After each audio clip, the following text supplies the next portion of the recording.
오늘 우리가 제대로 한번 파헤쳐 볼 주제, 바로 대한민국의 기초연금입니다.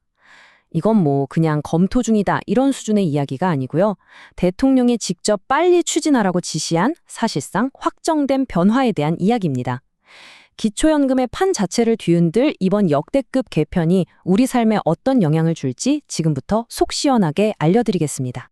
자, 화면에 보이는 이 숫자, 먼저 한번 보시죠. 168만 원. 이게 뭘까요? 이게 바로 일부 부부 어르신들이 1년에 추가로 받게 될 수 있는 돈입니다. 매달로 따지면 14만 원씩 통장에 더 들어올 수 있다는 건데요. 아니 이게 어떻게 왜 여러분 통장에 더 꽂힐 수 있다는 건지 오늘 설명의 가장 중요한 핵심입니다. 좋습니다. 그럼 첫 번째 변화부터 한번 살펴볼까요? 이번 개편은요, 그냥 연금액 몇 푼 올려주는 그런 차원의 얘기가 아닙니다.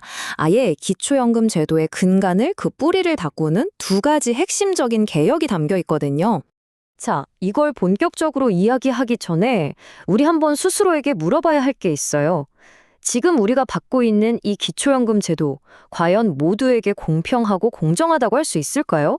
정부가 칼을 빼든 이유가 바로 여기에 있습니다. 바로 이게 지금 제도의 가장 큰 맹점이라고 할 수 있죠.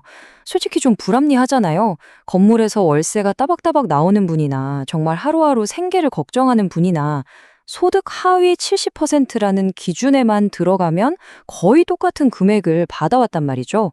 정부가 바로 이 부분을 불합리하다고 본 겁니다.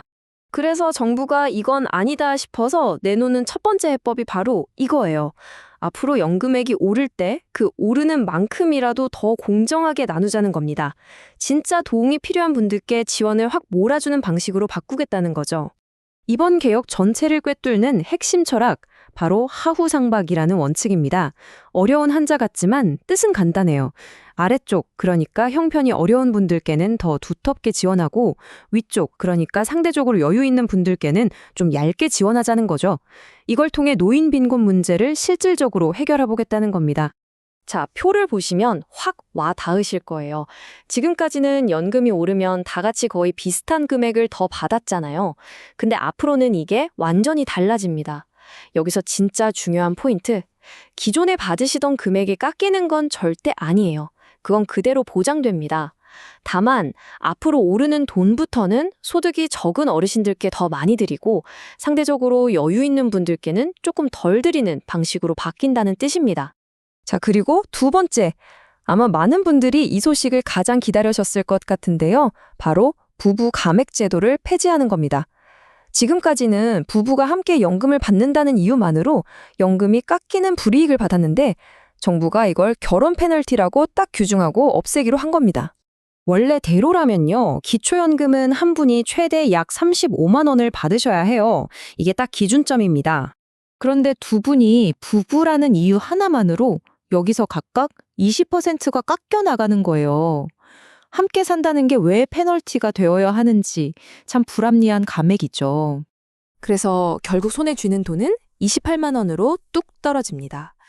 부부 합산하면 매달 14만 원, 1년이면 무려 168만 원을 덜 받게 되는 거예요. 이러니 오죽하면 서류상으로라도 갈라설까 이런 말이 나왔겠어요. 이 문제에 대해서 대통령이 직접 이렇게 못을 박았습니다. 평생을 같이 살아온 부부에게 오히려 불이익을 주는 제도는 말이 안 된다는 거죠. 이게 이번 개혁의 아주 강력한 명분이 되고 있습니다. 좋습니다. 그럼 이 불합리한 제도를 없애기로 했는데 과연 언제부터 또 어떤 방식으로 없어지는 걸까요? 정부가 예산 문제를 고려해서 구체적인 로드맵을 내놨습니다. 아니, 좋은 거면 그냥 한 번에 싹 없애면 되지. 왜 이렇게 단계적으로 하냐? 궁금하시죠? 바로 돈 문제입니다. 지금 기초연금에 매년 25조 원 정도가 들어가는데요. 부부 감액을 한 번에 없애려면 연간 16조 원이라는 정말 어마어마한 돈이 더 필요하기 때문에 그래서 어쩔 수 없이 점진적으로 접근하는 거죠. 자, 그래서 정부가 내놓은 계획표가 이렇습니다.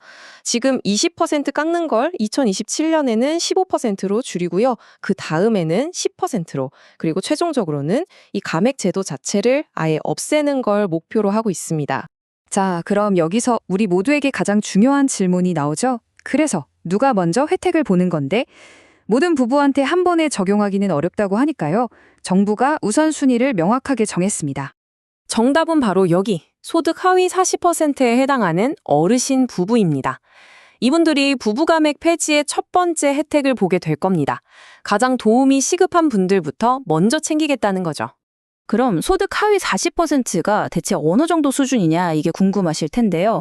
소득이랑 재산을 합쳐서 계산하는 소득 인정액 기준으로 부부 합쳐서 월 120만 원 이하인 가구를 말합니다. 아마 국민연금을 적게 받으시거나 별다른 재산이 없는 대부분의 어르신 가구가 여기에 해당될 가능성이 큽니다. 자, 그럼 정리해 보겠습니다. 이 모든 변화가 그래서 우리 집 살림에, 내 통장에 정확히 어떤 영향을 미치게 되는 걸까요? 이 그래프 하나면 설명이 끝납니다. 가맹률이 절반인 10%로만 줄어도 부부가 합쳐서 1년에 84만 원을 더 바르시는 거고요. 만약에 이게 완전히 폐지되면 바로 우리가 맨 처음에 봤던 그 숫자 1년에 168만 원을 더 받게 되는 겁니다. 정말 작지 않은 돈이죠. 자, 오늘 이야기의 핵심 딱 4가지로 정리해 드릴게요. 첫째, 기초연금은 2가지 큰 방향으로 바뀝니다. 둘째, 앞으로 연금이 오를 땐 더 어려운 분들께 더 많이 돌아갑니다. 셋째, 부부라서 연금 깎이던 결혼 페널티는 점차 사라집니다. 넷째, 그 혜택은 소득 하위 40% 어르신 부부부터 시작됩니다. 결국 이번 개편의 핵심 키워드는 공정성이라고 할 수 있습니다. 더 어려운 분들께 더 많이, 그리고 부부라는 이유로 불이익을 주지 않겠다는 거죠. 분명 의미 있는 한 걸음입니다. 자, 그렇다면 여기서 우리 모두가 함께 고민해봐야 할 질문을 던져봅니다. 우리 사회가 어르신들을 더 따뜻하게 보듬기 위해서 이 다음에는 어떤 걸음을 내디뎌야 할까요? 여러분의 지혜로운 의견을 기다리겠습니다.